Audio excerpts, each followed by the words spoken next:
Awali harimu dengan mendengarkan berita-berita terupdate di pagi hari dalam Berita Pagi setiap hari pukul 6 waktu Indonesia Barat. Dan di sore hari, kamu bisa mendengarkan berita-berita terbaru dalam Berita Sore setiap hari pukul 17 waktu Indonesia Barat. Kamu bisa dengarkan semuanya di Breakers Radio, media hiburan dan informasi untuk Indonesia yang lebih maju. Breakers Radio memberikan yang terbaik untuk kamu.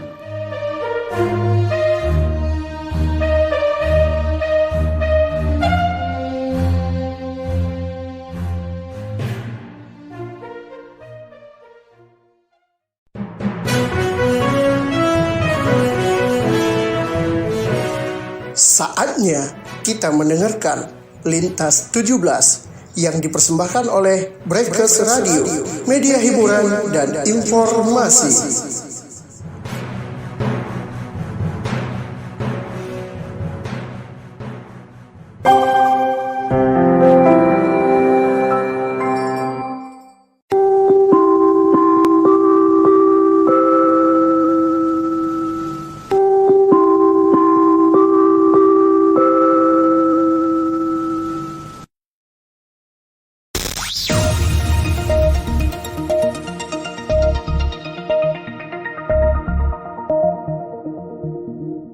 Selamat sore sahabat inspirasi. Senang sekali kami bisa menyapa Anda semua di sore ini di hari Jumat, edisi kerja.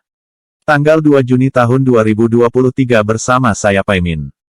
Lintas 17 ini bisa juga Anda dengarkan di Radio Bintang Muara, Bengkulu Kepahyang, frekuensi 97,2 FM. Follow juga Facebook Breakers Radio Streaming, atau Instagram breakersradio.it. Inilah serangkaian Lintas 17 yang kami sajikan untuk Anda.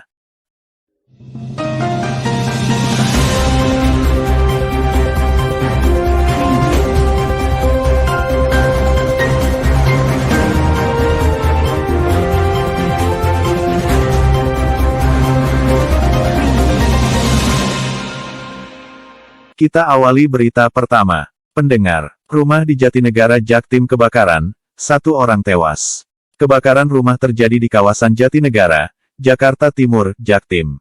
Kebakaran tersebut mengakibatkan 1 orang meninggal dunia. 1 korban meninggal, ujar Kasiop Gulkarmat Jaktim Gatot Sulaiman dalam keterangannya, Jumat tanggal 2 Juni tahun 2023.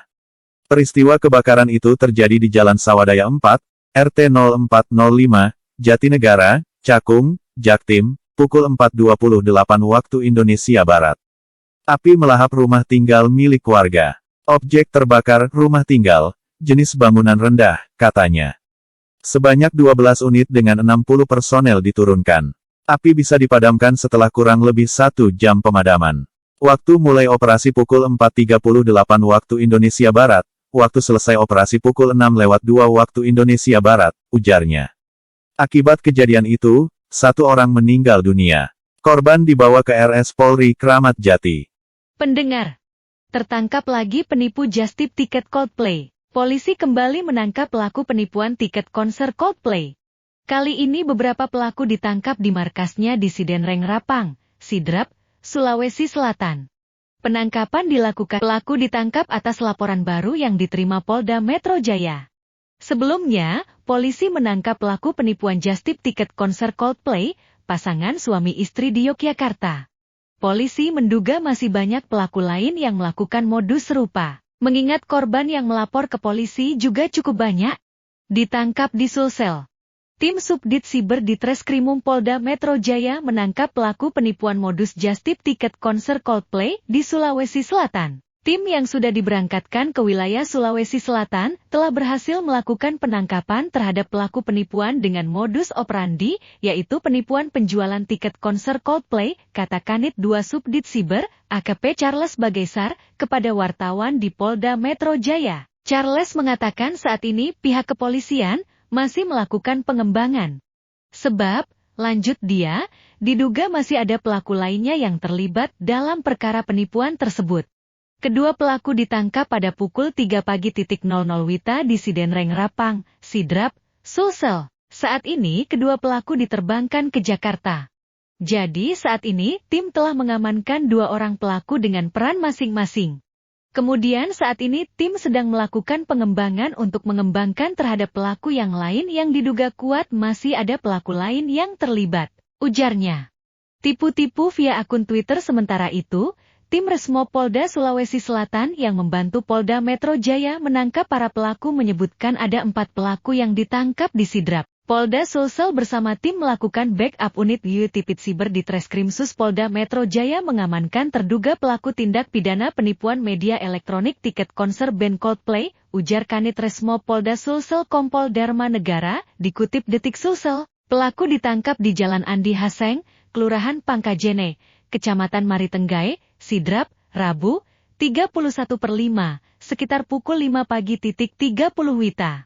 4 pelaku yang diamankan bernama M. Sofyan, 23, Abbas, 38, Adi, 36, M. Hamka, 20. Dharma menjelaskan keempat pelaku ini telah melakukan penipuan dengan modus menjual tiket konser Coldplay. Pelaku memasarkannya di media sosial dengan nama akun @justipticket.coldplay. Kemudian pelapor memesan 2 tiket dengan harga sebesar Rp9.350.000. Dengan kesepakatan setelah pelapor sudah melakukan pembayaran, maka terlapor mengirimkan kode pemesanan tiket melalui email, ungkapnya. Direktorat Reserse Kriminal Khusus Polda Metro Jaya menerima sejumlah laporan terkait tipu penjualan tiket konser Coldplay. Para penipu pun melakukan berbagai macam modus untuk menarik minat para korban. Kanit 2 Subdit Siber, AKP Charles Bagesar, mengatakan dari hasil penyelidikan sementara para pelaku melakukan penipuan dengan modus jasa titip hingga melalui media sosial. Mereka juga menipu korban dengan dalih mempunyai akses untuk mempermudah pembelian tiket konser. Modusnya ada berbagai modus. Salah satunya tawarkan justip, kemudian tawarkan pembelian tiket melalui medsos. Kemudian ada juga penipuan dengan ngaku sebagai orang yang punya akses untuk penjualan tiket konser, kata Charles kepada wartawan. Charles mengatakan, di Polda Metro Jaya sendiri, terdapat beberapa laporan polisi dari korban yang terkena penipuan tersebut. Kerugian yang dilaporkan beragam, mulai puluhan hingga ratusan juta. Dia mengatakan di Krimsus Polda Metro Jaya serius menangani masalah yang ada, termasuk memburu pelaku. Kerugian variatif kisaran 10 juta rupiah, puluhan juta sampai ada yang capai ratusan juta. Bisa sampai ratusan juta. Saat ini, kami masih dalami terkait dugaan pelaku yang sedang kami lakukan pengejaran, lanjutnya. Polda Metro Jaya kembali menerima laporan baru terkait penipuan justip tiket konser Coldplay. Polda Metro kini tengah mendalami kasus tersebut. Ada laporan polisi, LP, lagi. Ada lagi korban, kata Direktur Reskrimsus Polda Metro Jaya Kombes Auliansyah kepada wartawan. Auliansyah belum menjelaskan secara rinci kasus penipuan terbaru tersebut. Pihak kepolisian, lanjut Auliansyah, tengah mendalami hal tersebut. Nanti kita sedang dalami lagi, ujarnya. Pendengar, Komnas Perempuan soal kasus ABG di Parimo, itu kekerasan seksual, KPAI soal kasus persetubuhan ABG Parimo, jangan seolah-olah ada persetujuan. Polisi menyebut kasus ABG 15 tahun di Parigi Motong, Sulawesi Tengah, adalah persetubuhan anak di bawah umur, bukan pemerkosaan. Komnas Perempuan menegaskan kasus itu adalah kekerasan seksual terhadap anak.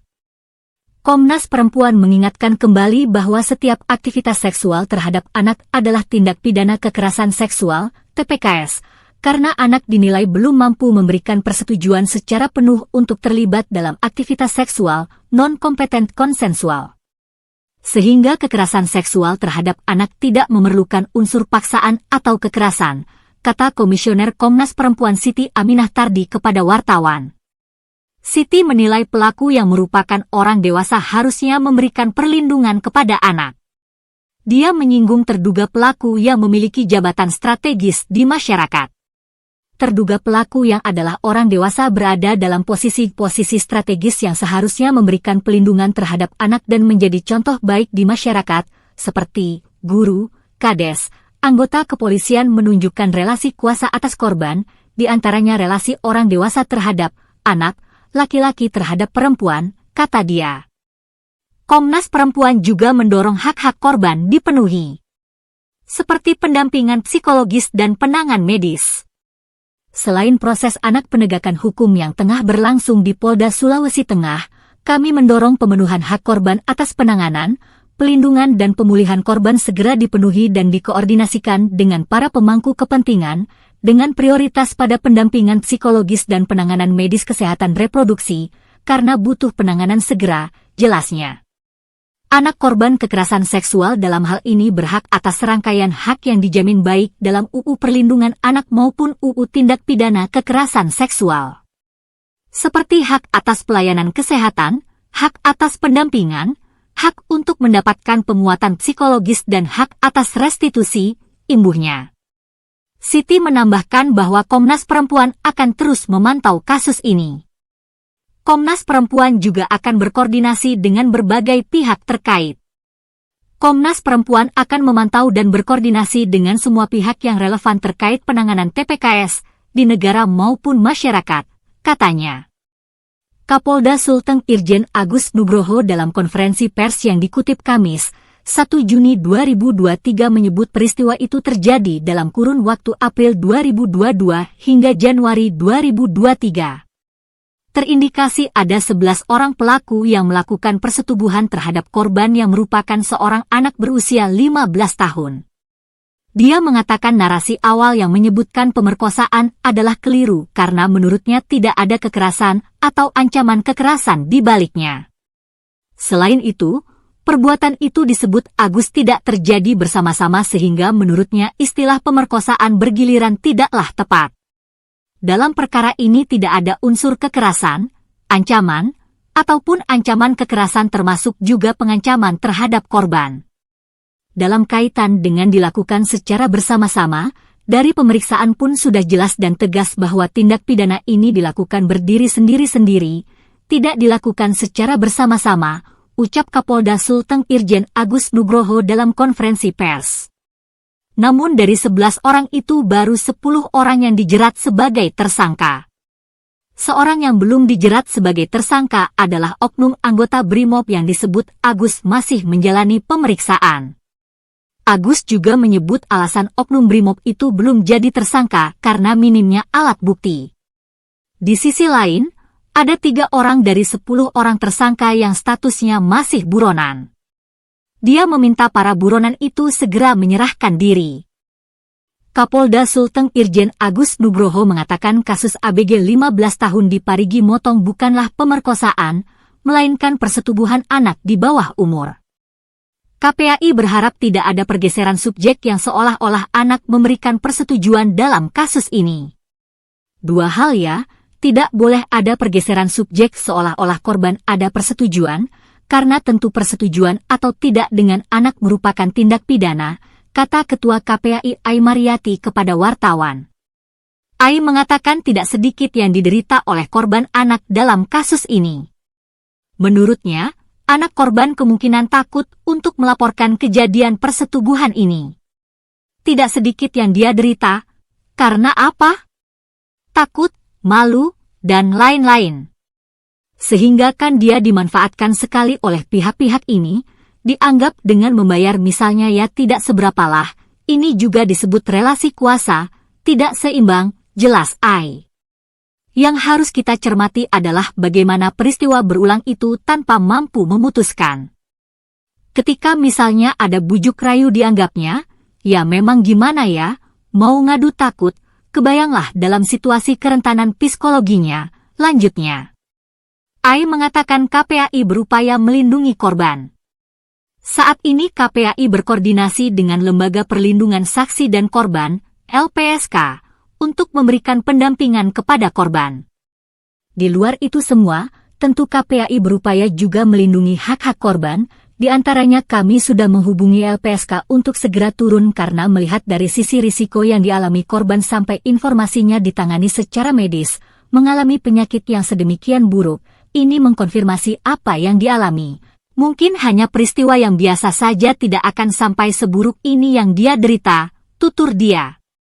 Selain itu, KPAI juga memberikan apresiasi kepada kepolisian telah menetapkan sejumlah tersangka dalam kasus ini. AI menyebut selama ini banyak kasus yang sulit diungkap ketika ada relasi kuasa. Kedua KPAI mengapresiasi tindakan cepat yang dilakukan Polres menetapkan tersangka dan lain sebagainya, karena dalam beberapa kasus dilakukan oleh banyak pihak terutama ada unsur eksploitasi atau memanfaatkan kerentanan anak, memberikan sejumlah uang dan sebagainya biasanya jarang tersentuh, tetapi ini menempati angka 10. Bahkan ada unsur BRIMOB. Saya mengimbau segera menjawab kegelisahan di masyarakat, sebutnya. AI kemudian menyinggung soal penerapan pasal pemerkosaan atau persetubuhan anak di bawah umur. AI berharap penyidik benar-benar mencermati aturan perundang-undangan agar pelaku dihukum maksimal. Yang berikutnya persoalan perkosaan atau bukan, lagi-lagi mencermati aturan perundangan. Kalau dulu terbatas di Undang-Undang 35 tahun 2014 tentang perlindungan anak saja yang betapa kuat apa itu persetubuhan, pencabulan, lalu eksploitasi seksual dan kalau dibuka memang agak cukup ketat dan berisiko pada sanksi yang agak ringan, dan mungkin juga pasal-pasal pemberatannya itu tidak sampai karena kriteria pemberatan juga diatur sedemikian juga, katanya. Yang menjadi alat konfirmasi berikut adalah UU Desember 2022 tentang TPKS. Di sini terlihat bagaimana seseorang dilakukan misalnya dia ada bujuk rayunya, kemudian dilakukan tindak kekerasan seksual untuk dimanfaatkan kepuasan seksualnya itu dan dikenai pemberatan ketika itu kepada anak. Artinya tidak ada minimal di dalam UU TPKS tetapi paling lama 15 tahun plus pemberatan sepertiga dari angka itu, artinya 20 tahun. Itu kami memberi ruang yang sangat dalam kepada kepolisian untuk terus mempelajari dan menetapkan ataupun menyesuaikan aturan hukum yang berlaku, katanya. Polisi menegaskan bila kasus di Parigi Motong bukanlah pemerkosaan tetapi persetubuhan terhadap anak di bawah umur. Alasan utamanya, menurut polisi, tidak ada kekerasan atau ancaman kekerasan di baliknya. Dalam perkara ini tidak ada unsur kekerasan, ancaman, ataupun ancaman kekerasan termasuk juga pengancaman terhadap korban. Dalam kaitan dengan dilakukan secara bersama-sama, dari pemeriksaan pun sudah jelas dan tegas bahwa tindak pidana ini dilakukan berdiri sendiri-sendiri, tidak dilakukan secara bersama-sama, ucap Kapolda Sulteng Irjen Agus Nugroho dalam konferensi pers yang dikutip Kamis, 1 Juni 2023. Agus menyebut peristiwa itu terjadi dalam kurun waktu April 2022 hingga Januari 2023 di mana terindikasi ada 11 orang pelaku yang melakukan persetubuhan terhadap korban yang merupakan seorang anak berusia 15 tahun. Perbuatan itu disebut Agus tidak terjadi bersama-sama sehingga menurutnya istilah pemerkosaan bergiliran tidaklah tepat. Untuk diketahui bersama bahwa kasus yang terjadi bukanlah perkara atau kasus pemerkosaan ataupun ruda paksa apalagi sebagaimana kita maklumi bersama beberapa waktu yang lalu ada yang menyampaikan pemerkosaan yang dilakukan oleh 11 orang secara bersama-sama. Saya ingin meluruskan penggunaan istilah itu, ucap Agus. Saat ini Agus mengatakan kasus ini masih terus dikembangkan. Dari 11 terduga pelaku di mana satu di antaranya adalah oknum anggota BRIMOB yang belum menjadi tersangka, masih ada 3 orang lainnya yang masih dalam kejaran polisi atau berstatus buronan. Berikut 11 terduga pelaku persetubuhan anak di Parimo ini. 1. HR alias Pak Kades berusia 43 tahun, salah satu kades di wilayah Kabupaten Parigi Motong. 2. ARH alias Pak Guru berusia 40 tahun, dia adalah seorang ASN, seorang guru SD. 3. RK alias A berusia 47 tahun, wira swasta. 4. R alias R berusia 26 tahun, petani. 5. MT alias E berusia 36 tahun, tidak memiliki pekerjaan. 6. FN berusia 22 tahun, mahasiswa. 7. K alias DD, 32 tahun, petani. 8. AW yang sampai saat ini masih buron. 9. AS ini pun sama sampai saat ini masih buron. 10. AK yang sampai saat ini masih buron. 11. NPS yang berprofesi sebagai anggota Polri, sampai saat ini masih dalam pemeriksaan. Pendengar, kebakaran tewaskan 1 orang di Jatinegara Jaktim diduga akibat kebocoran gas. Kebakaran di Jalan Sawadaya 4, Jatinegara, Cakung, Jakarta Timur menewaskan 1 orang. Penyebab kebakaran diduga akibat kebocoran tabung gas. Api berasal dari kebocoran tabung gas dari salah rumah kontrakan, lalu terlihat api yang membesar dari bagian kamar dan api merambat ke rumah lainnya, ujar Kasyof Gulkarmat Jaktim Gatot Sulaiman dalam keterangannya, Jumat, tanggal 2 Juni tahun 2023. Akibat kejadian itu 1 orang korban berinisial T10, yang merupakan difabel, meninggal dunia. Gatot mengatakan saat kejadian korban sedang ditinggalkan oleh ibunya D. Terdapat korban 1 jiwa, atas nama T10 diketahui bahwa anak tersebut difabel dan ditinggal oleh ibunya, Ibu D, di dalam kamar. Ibu D sedang tidak berada di rumah, katanya. Gatot mengatakan kebakaran itu menyebabkan kerugian kurang lebih 700 juta. Sebanyak 12 kakak 48 jiwa ikut terdampak akibat kejadian itu. Sebelumnya, peristiwa kebakaran itu terjadi Jumat 2/6 di Jalan Sawadaya 4, RT 0405, Jatinegara, Cakung, Jaktim, pukul 4.28 waktu Indonesia Barat. Api melahap rumah tinggal milik warga. Objek terbakar, rumah tinggal, jenis bangunan rendah, katanya. Sebanyak 12 unit dengan 60 personel diturunkan. Api bisa dipadamkan setelah kurang lebih 1 jam pemadaman. Pendengar, kondisi mengenaskan Hotimah yang dibunuh Sony selingkuhannya. Pembunuh yang ikut tahlilan ternyata selingkuhan Hotimah. Ini motifnya.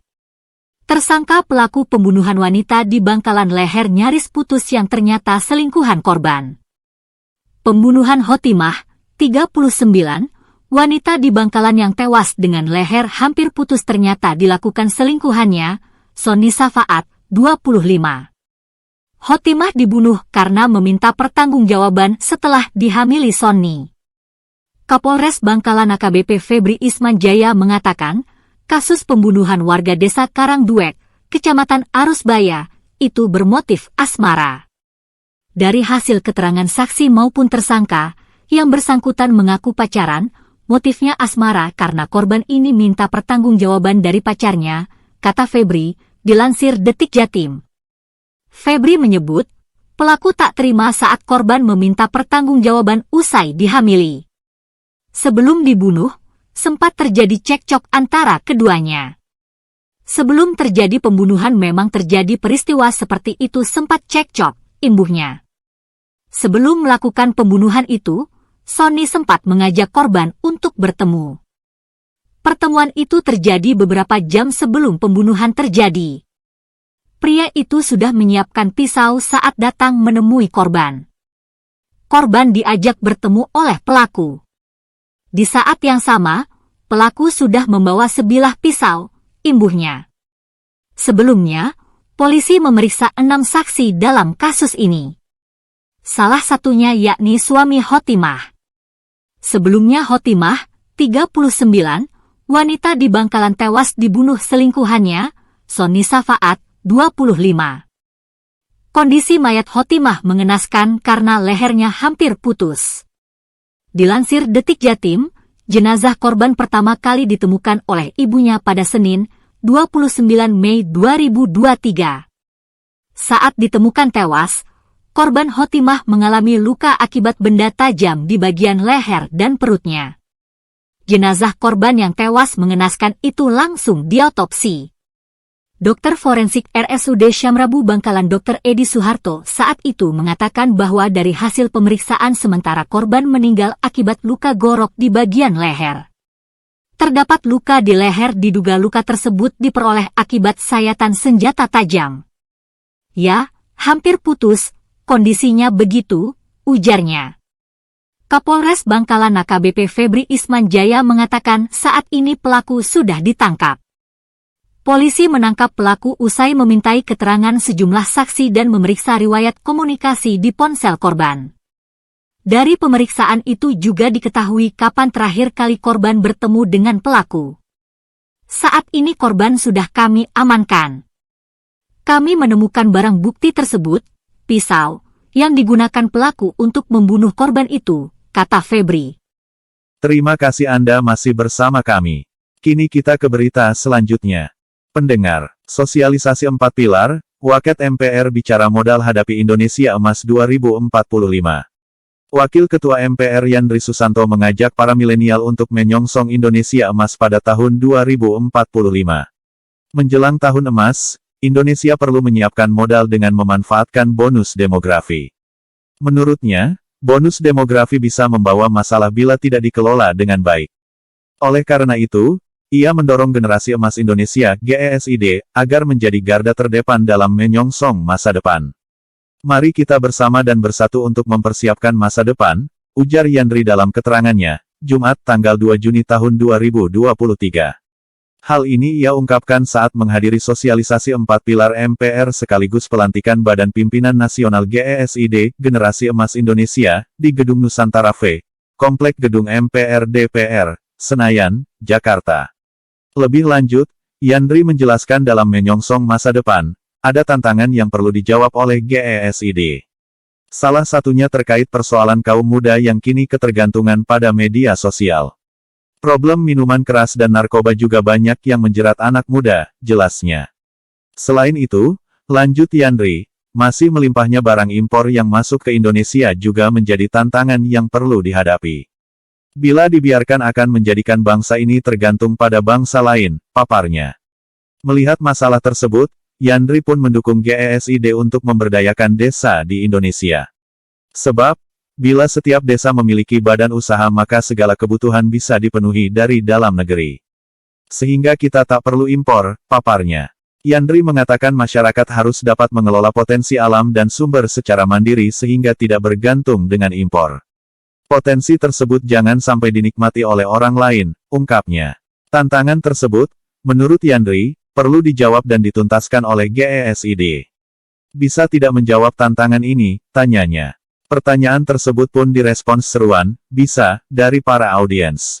Dalam kesempatan tersebut, alumni Universitas Bengkulu ini juga mengimbau generasi muda agar tidak alergi dalam berorganisasi termasuk berpolitik. Ia menjelaskan perbedaan pandangan dalam berpolitik merupakan suatu hal biasa. Justru dengan adanya perbedaan maka akan muncul dinamika, ide, serta gagasan baru. Menurutnya, berorganisasi dan berpolitik membuat anak-anak muda tidak hidup dalam menara gading. Jangan elitis namun harus melebur dengan seluruh komponen yang ada, pungkasnya. Sebagai informasi, turut hadir dalam kegiatan ini antara lain Presiden Eksekutif GESID Viviana Hanifah, Sekretaris Jenderal GESID Lesna Purnawan, Bendahara Umum GESID Hairunisa, serta perwakilan dari berbagai organisasi kepemudaan dan pemerintahan. Pendengar, wanti-wanti Mahfud agar koalisi pro-Anies tak jegal diri sendiri. Bakal calon presiden, capres, Koalisi Perubahan untuk Persatuan, Anies Baswedan, mengungkapkan ada yang khawatir penjegalan setelah Presiden Joko Widodo, Jokowi, bilang akan cawe-cawe termasuk soal pemilu 2024.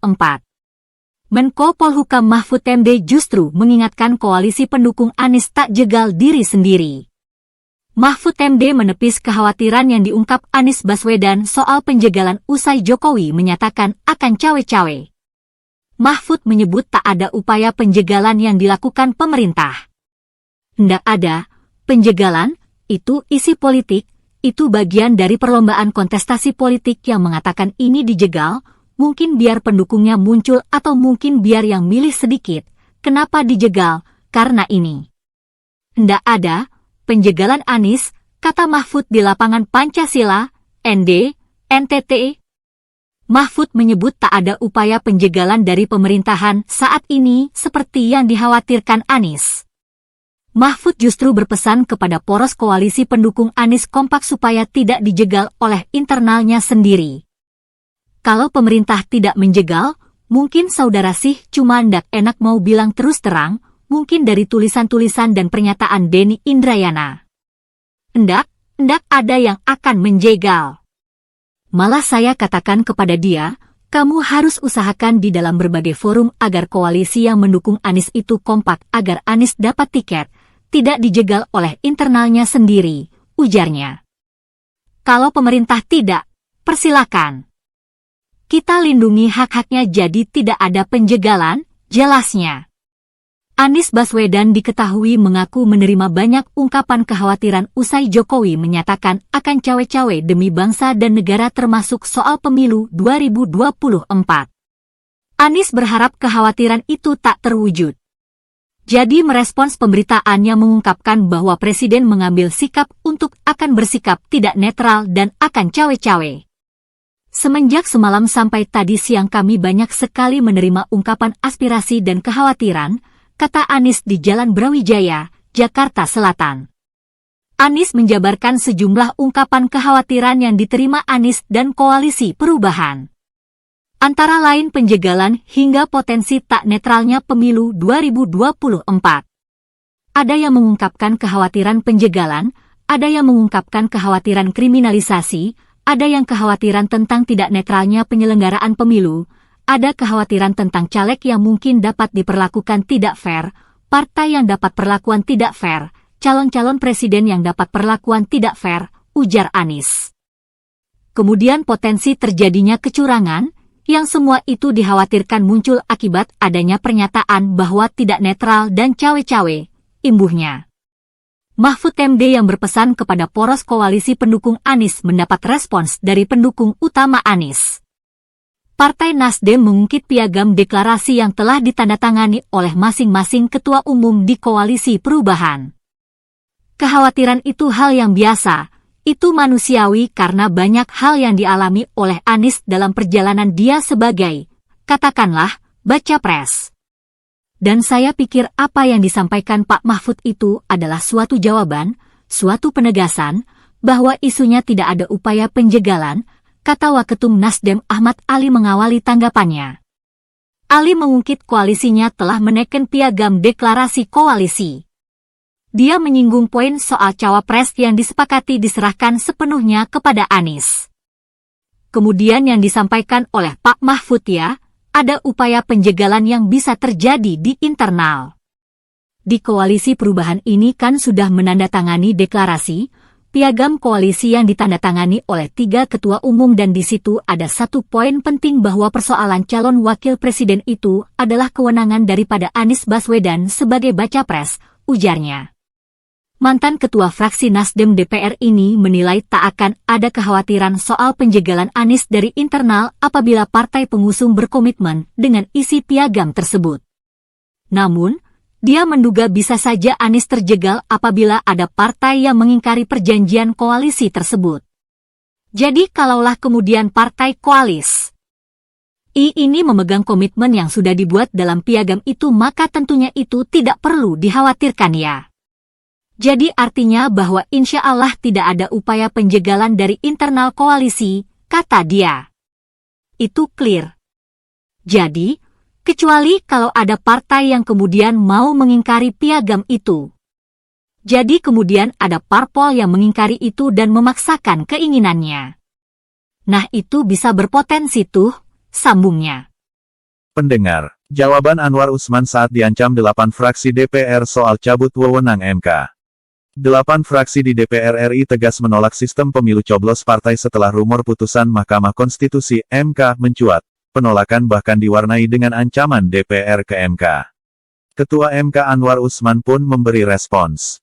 Para anggota DPR yang mewakili partainya untuk menyampaikan sikap menolak adalah Ketua F Golkar Kahar Muzakir, Waketum Gerindra Habibur Rahman, Waketum PAN Yandri Susanto, Ketua F Nasdem Robert Rowe, Sekretaris FPKB Fatan Subci, Ketua Komisi 2 DPR F Golkar Ahmad Doli Kurnia, Ketua F Demokrat Edi Baskoro, Ketua F PAN Saleh Daulay, dan Ketua F PKS Jazuli Juwaini. Pertemuan mayoritas fraksi di Senayan ini minus dari perwakilan fraksi PDIP. Tak terlihat perwakilan FPDIP dalam pertemuan tersebut yang diketahui mendukung pemilu coblos partai. Kami di sini ingin menyampaikan kami tetap menuntut bahwasanya sistem pemilu itu sistem terbuka, kata Ketua F Golkar Kahar Muzakir saat konferensi pers di Kompleks Parlemen, Senayan, Jakarta. Kahar mengatakan tahapan pemilu sudah berjalan, terlebih para partai politik sudah mengirimkan daftar calon sementara DCS kepada KPU. Sistem coblos partai, kata Kahar, juga akan merenggut hak konstitusional para bacalek untuk dipilih. Sistem terbuka itu sudah berlaku sejak lama dan kemudian kalau itu mau dirubah sekarang proses pemilu sudah berjalan. Kita sudah menyampaikan daftar calon sementara DCS kepada KPU, setiap partai politik itu calegnya itu dari DPRD Kabupaten, Kota, Provinsi, DPR RI, jumlahnya kurang lebih 20.000 orang, terang kahar. Jadi kalau ada 15 parpol itu ada 300.000 orang. Nah mereka ini kehilangan hak konstitusionalnya untuk dipilih kalau menggunakan sistem tertutup. Maka kita minta supaya tetap sistemnya terbuka, lanjutnya. Ancaman DPR ke MK. Ancaman itu dilontarkan anggota Komisi 3 DPR RI Habibur Rahman yang juga hadir dalam konvers 8 fraksi DPR.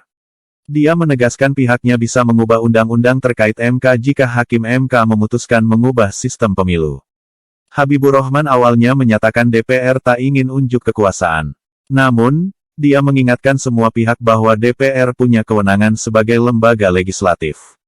Ya, jadi kita tidak akan saling memamerkan kekuasaan, dan cuma kita juga akan mengingatkan bahwa kami ini legislatif, kami juga punya kewenangan, kata Habibur Rahman dalam konferensi pers di Kompleks Parlemen, Senayan, Jakarta. Apabila MK berkeras untuk memutus sistem coblos partai ini, kami juga akan menggunakan kewenangan kami. Begitu juga dalam konteks budgeting kita juga ada kewenangan, lanjutnya. Habibur Rahman lantas mengingatkan MK bahwa DPR bisa merevisi UU MK dan mencabut kewenangan MK. Kalau perlu UU MK juga kita ubah, kita cabut kewenangannya, akan kita perbaiki supaya tidak terjadi begini lagi, ungkap Habibur Rahman. Anwar Usman pun merespons ancaman DPR itu. Anwar meminta para legislator menunggu putusan MK nanti. Itu nanti lihat saja. Apa putusan MK ya? Tunggu saja. Insya Allah dalam waktu dekat putusan, kata Anwar usai upacara Hari Lahir Pancasila di Monas, Jakarta Pusat. Anwar mengatakan tidak ada batasan waktu kapan putusan tersebut akan inkrah. Namun, diharapkan bulan Juni sudah ada keputusan sistem pemilu. Ya mudah-mudahan, bulan Juni. Mudah-mudahan, ikuti saja. Kalau pengujian undang-undang itu batas waktunya nggak ada. Itu tergantung juga dari para pihak. Jadi bukan hanya tergantung dari MK. Ini terkait dengan itu UU Pemilu, khusus mengenai proporsional terbuka dan tertutup itu pihak terkaitnya ada sekitar 15, jelasnya. Perihal putusan sistem pemilu ini awalnya diungkap Denny Indrayana. Dia mengaku mendapatkan informasi mengenai putusan MK perihal sistem pemilu legislatif akan kembali ke sistem proporsional tertutup atau coblos gambar partai.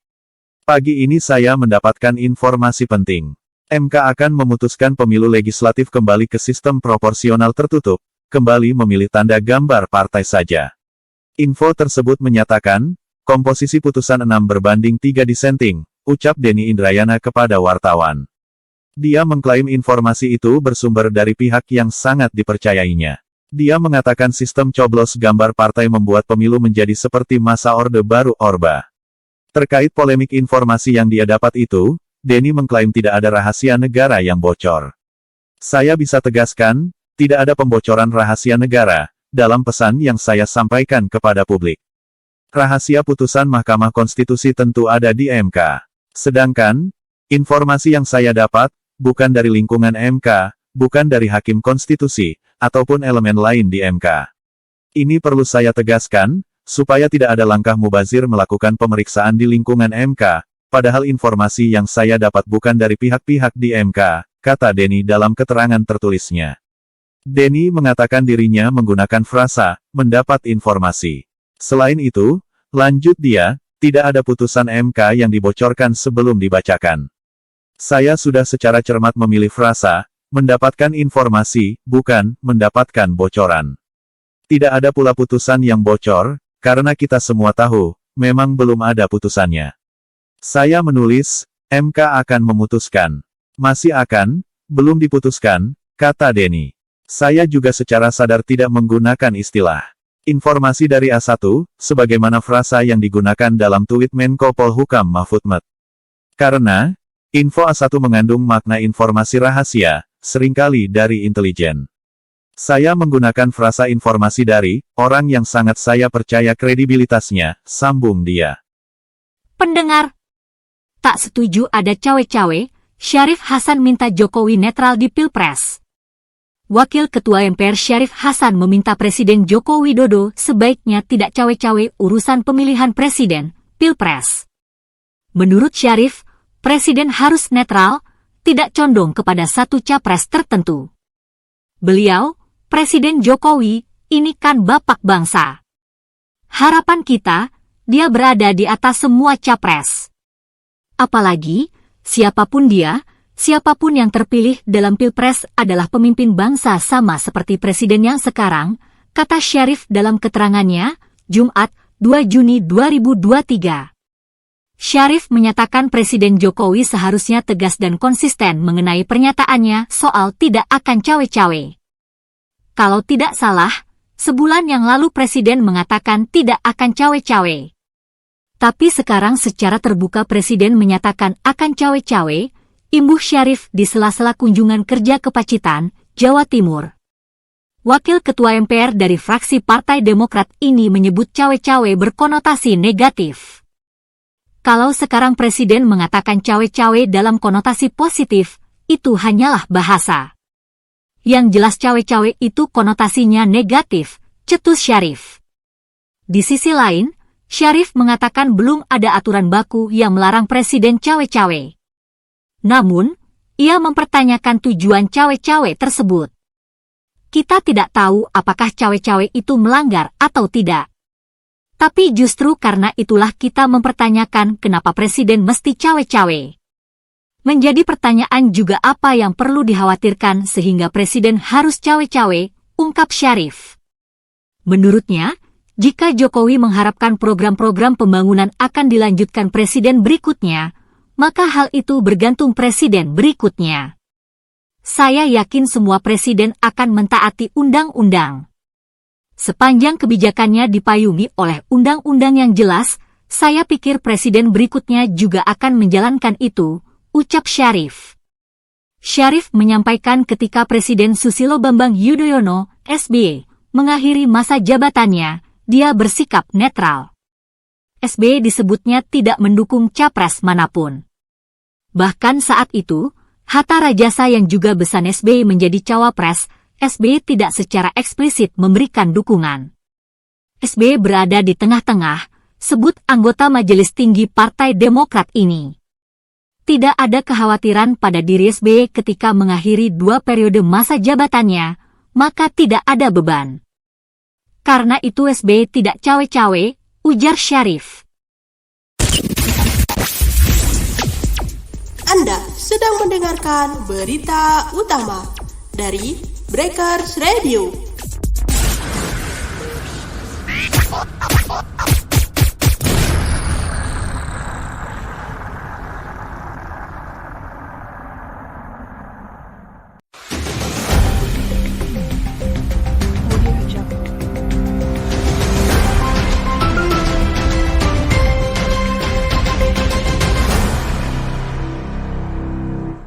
Baik sahabat inspirasi.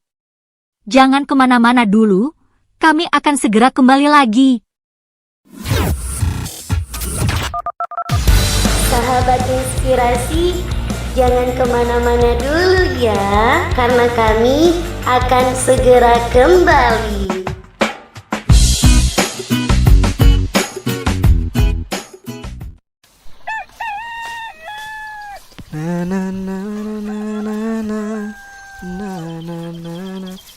Condet, makan apa Condet?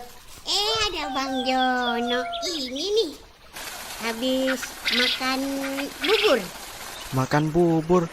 Kok sampah berserakan seperti ini? Habisnya sih, tempat sampahnya kan jauh. Jadi Condet males buang sampah, harus berjalan jauh kan? Loh, ya nggak boleh begitu. Harusnya gimana? Selain mencemari lingkungan, buang sampah sembarangan menyebabkan datangnya kuman atau penyakit. Nah, sebaiknya gimana? Buanglah sampah pada tempatnya. Oh iya, Condet baru tahu. Maafin Condet ya. Iya, nggak apa-apa Condet. Sahabat inspirasi, hindarilah membuang sampah di sembarang tempat.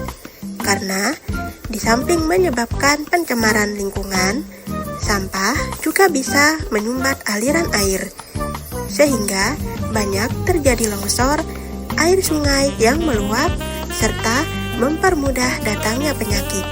Jadi, sebelum itu terlanjur, mari kita jaga lingkungan dan keluarga kita agar tetap sehat dan terhindar dari musibah. Iklan layanan masyarakat ini disampaikan oleh Breakers Radio Sahabat Inspirasi, media hiburan dan informasi.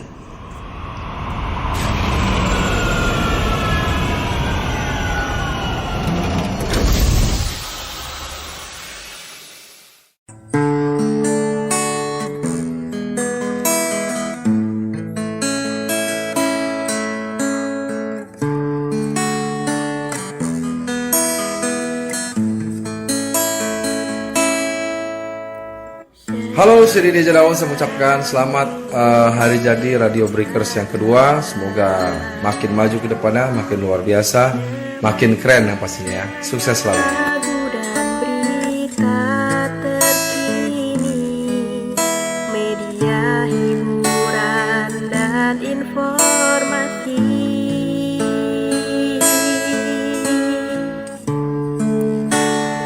Breakers Radio.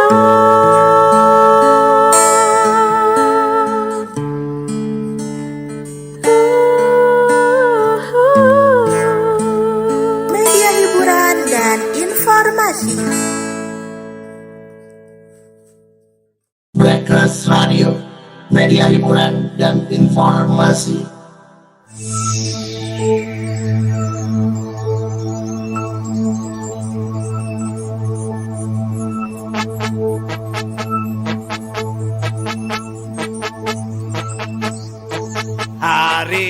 Assalamualaikum warahmatullahi wabarakatuh. Halo sahabat inspirasi, saya Lulu Sudia dari Jawa Timur Kota Pasuruan mengucapkan selamat ulang tahun untuk Breakers Radio.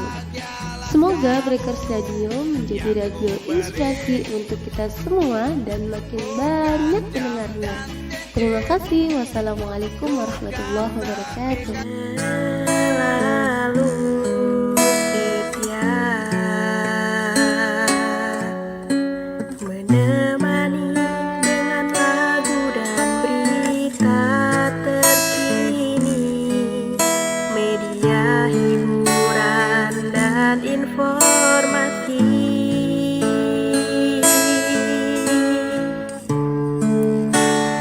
Breakers Radio.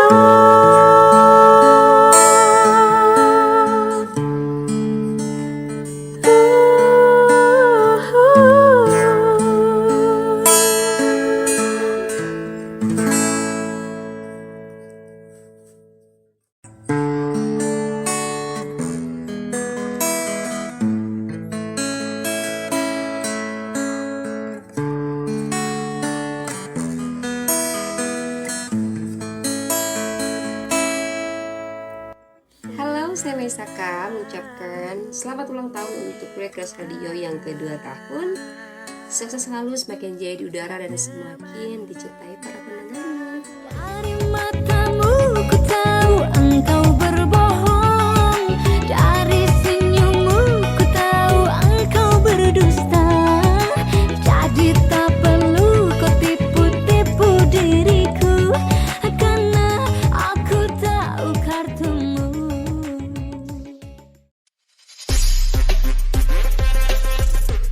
Sahabat inspirasi, kami balik lagi nih. Terima kasih Anda masih bersama kami. Kini kita ke berita selanjutnya. Dari luar negeri. Pendengar. Tersandung, Joe Biden jatuh di acara wisuda Akademi AU. Presiden Joe Biden tersungkur gegara tersandung di acara kelulusan Akademi Angkatan Udara di Colorado.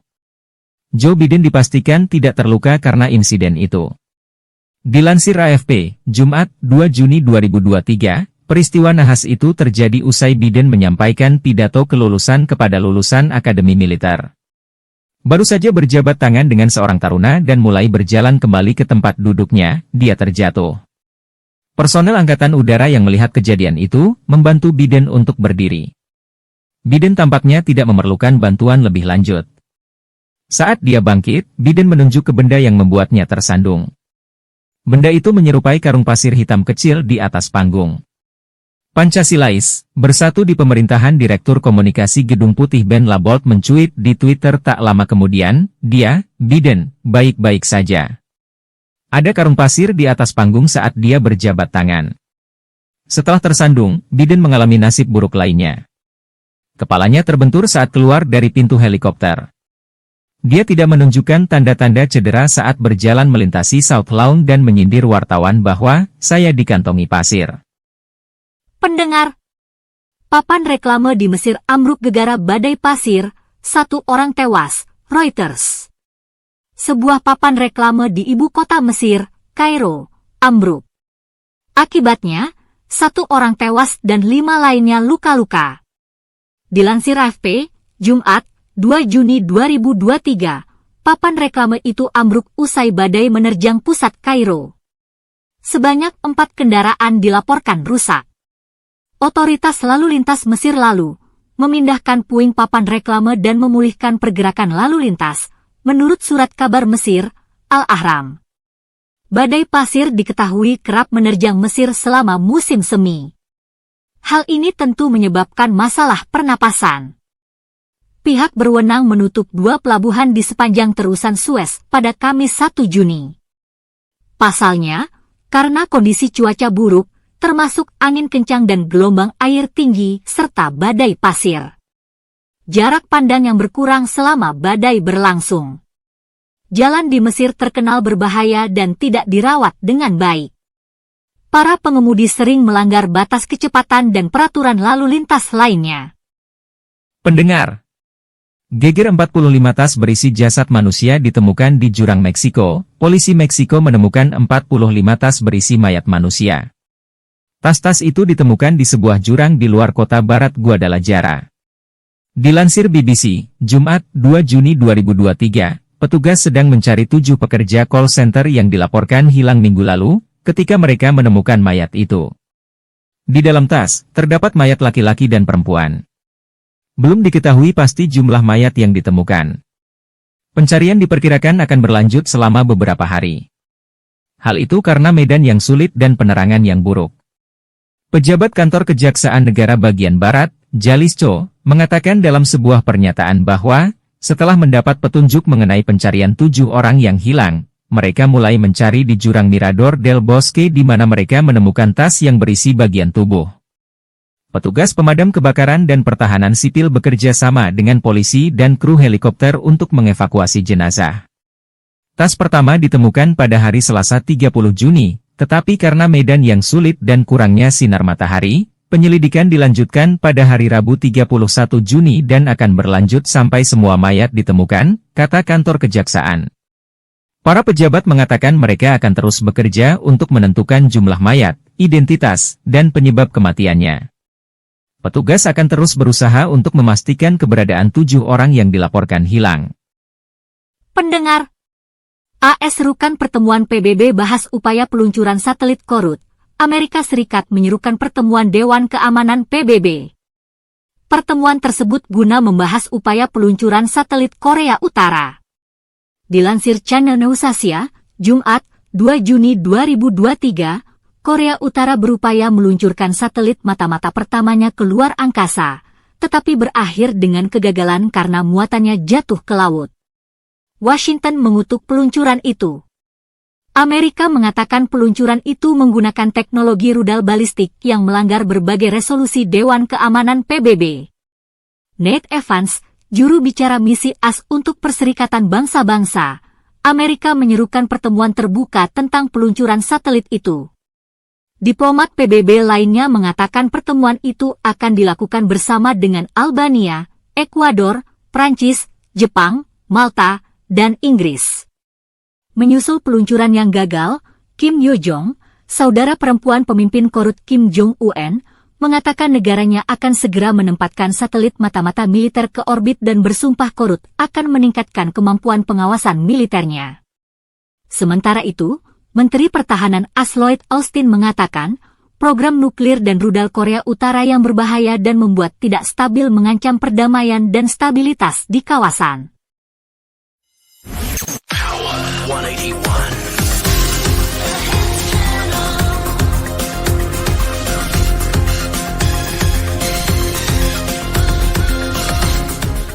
Anda sedang mendengarkan Breakers Radio, kebanggaan Kota Loksmawe.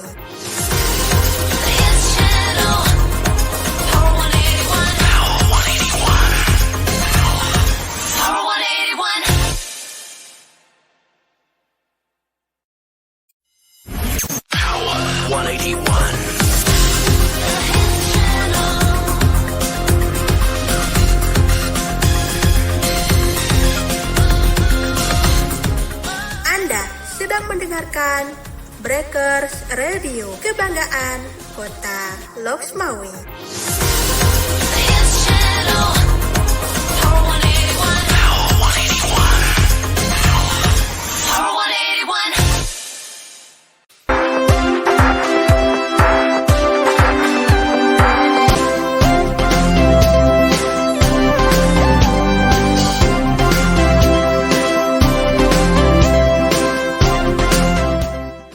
Dari dunia olahraga. Pendengar. Anan Halaili, pemain berdarah Arab pahlawan Israel di Piala Dunia U20, Israel berhasil melaju ke perempat final Piala Dunia U20 2023. Pahlawannya adalah Anan Halaili, pemain berdarah Arab. Israel tampil mengejutkan sepanjang gelaran Piala Dunia U20 2023 di Argentina. Tim debutan itu bisa maju sampai perempat final. Israel bisa lolos fase grup sebagai runner-up. Di babak 16 besar, Israel kemudian melawan Uzbekistan. Di babak itu, Israel menang dramatis. Anak asuh Ofir Hai mengalahkan Uzbekistan 1-0 lewat gol Anan Halaili di masa injury time. Gol Anan Halaili di menit 97 memastikan kelolosan Israel ke 8 besar. Runner-up Euro U19 tahun lalu itu selanjutnya akan melawan Brasil, yang mengandaskan Tunisia 4-1 di 16 besar. Anan Halaili pahlawan Israel di babak 16 besar adalah Anan Halaili. Gelandang 18 tahun itu merupakan pemain berdarah Arab yang membela Israel. Sepanjang gelaran Piala Dunia U20 2023, Anan Halaili sudah bermain 3 kali dari 4 laga yang dimainkan Israel. Ia cuma menjadi starter sekali, dan sisanya menjadi pemain cadangan. Di laga melawan Uzbekistan, Anan Halaili baru masuk di menit ke-58. Ia menggantikan Omar Senior, dan akhirnya bisa membuat gol kemenangan bagi Israel. Penampilan Anan Halaili disorot karena dianggap merepresentasikan timnas Israel U20. Anan Halaili sebagai pemain berdarah Arab dinilai bisa membantu Israel, yang juga mayoritas penganut Yahudi. Isu agama kerap mewarnai penampilan Israel, termasuk di Piala Dunia U20 2023. Setelah ditentang Indonesia, protes pada Israel juga berlanjut saat perhelatan Piala Dunia U20 2023 sudah digelar di Argentina. Saat melawan Kolombia, salah satu supporter bahkan mengibarkan bendera Palestina di tribun. Supporter itu lantas digiring keluar stadion. Terlepas dari protesnya, Israel masih bertahan di Piala Dunia U20 2023. Sukses ke perempat final sendiri sudah menjadi sejarah baru bagi Israel. Pendengar, hasil lengkap Piala Dunia U20 2023, Korea Selatan jadi wakil Asia di perempat final, Uruguay depak Zambia. 2 tim melengkapi komposisi 8 tim yang lolos ke perempat final Piala Dunia U20 2023. Korea Selatan U20 dan Uruguay menjadi 2 tim terakhir yang lolos ke perempat final.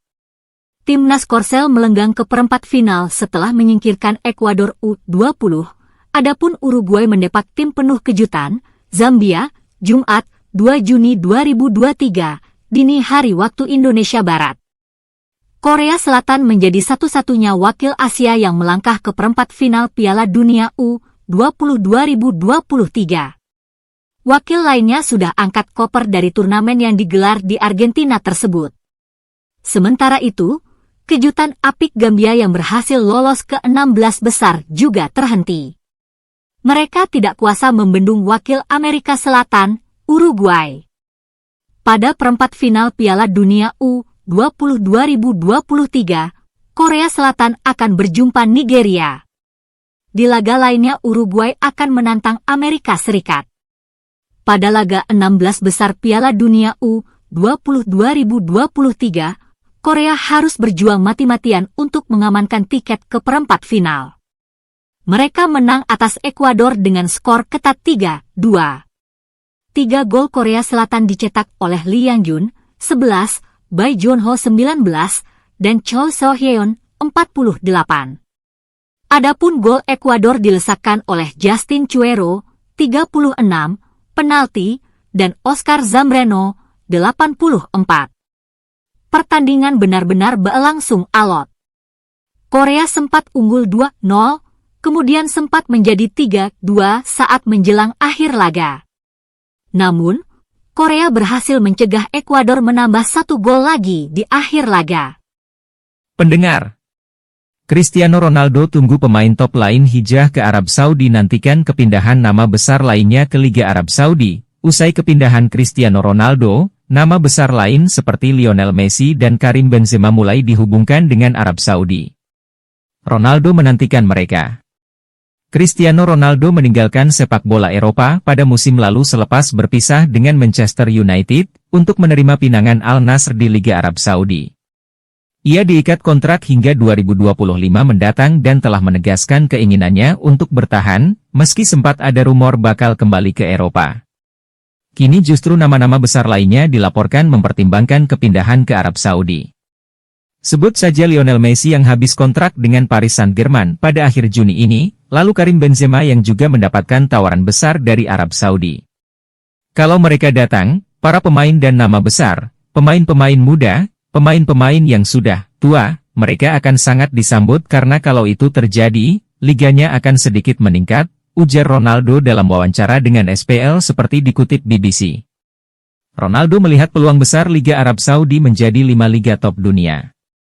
Namun bukan hanya didongkrak oleh transfer-transfer pemain top, Arab Saudi juga masih butuh memoles sejumlah aspek lainnya. Liganya sangat bagus, tapi saya rasa kami punya banyak kesempatan untuk tumbuh lagi. Liga ini sangat kompetitif. Kami punya tim-tim yang sangat bagus, para pemain Arab yang sangat bagus, sambungnya. Tapi mereka perlu sedikit meningkatkan infrastrukturnya. Termasuk wasitnya, sistem VR-nya, bisa agak lebih cepat lagi. Saya rasa hal-hal kecil lainnya perlu ditingkatkan, ungkap pemain 38 tahun itu. Pendengar, Alexis Mac Allister menuju Liverpool, kirim surat perpisahan dulu ke Brighton Hove Albion, Reuters. Alexis Mac Allister makin dekat saja untuk jadi pemain Liverpool. Mac Allister bahkan sudah mengirim surat perpisahan kepada Brighton Hove Albion. Mac Allister dalam sebulan terakhir memang kencang diisukan akan dibeli Liverpool. Perkembangan terakhir menyebut Mac Allister sudah mencapai kata sepakat soal kontrak hingga 2028 dan juga besaran gajinya. Ayah dan agen Mac Allister sudah berada di Inggris untuk menuntaskan kepindahannya. Liverpool dan Brighton dikabarkan juga telah mencapai kata sepakat soal nilai transfer yang diperkirakan tidak mencapai 65-70 juta pound, $1,2 T. Pengumuman resmi diperkirakan akan terjadi sebelum Mac Allister gabung dengan skuad timnas Argentina 10 Juni, yang akan menghadapi Australia dan Indonesia di FIFA Matchday. Mendekat hari-hari terakhirnya sebagai pemain Brighton, Mac Allister pun mengirim surat perpisahan yang makin menguatkan kepindahannya ke Liverpool. Melihat lagi musim yang bersejarah. Merupakan kehormatan bagi saya bermain di Piala Dunia sebagai pemain Brighton Hove Albion, tapi menjadi juara dunia pertama dari klub ini akan jadi momen yang tak terlupakan. Semoga kalian bisa mendapatkan lebih lagi, yang itu jadi pencapaian buat kalian, ujar Mac Allister di akun Instagramnya. 5 tahun lalu klub ini masih berjuang menghindari degradasi dan hari ini, setelah melewati perjuangan panjang, penderitaan, dan kerja keras, tim ini sudah mencatatkan sejarah menjadi yang pertama bermain di Liga Eropa. Kita mencapainya bersama-sama dan itulah mengapa kita harus merasa sangat bangga. Alexis Mac Allister dibeli Brighton Hove Albion sejak Januari 2019 dari Argentinos Juniors. Dia sudah tampil 112 kali dengan torehan 20 gol dan 9 assist. Terima kasih telah mendengarkan berita sore yang dipersembahkan oleh Breakers Radio. Kita akhiri berita sore ini, sekian dan terima kasih, sampai jumpa.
Demikian tadi, Anda telah mendengarkan Lintas 17.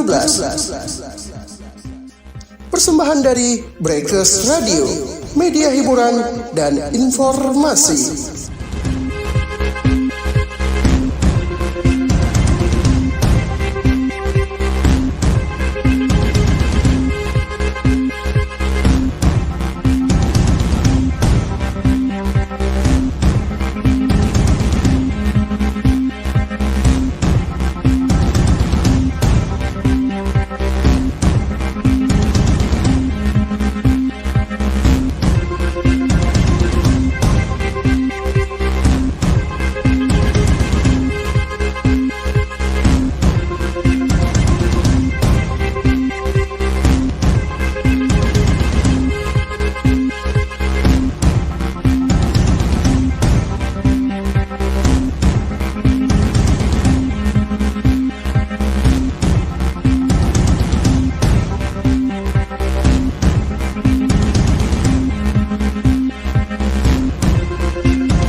Info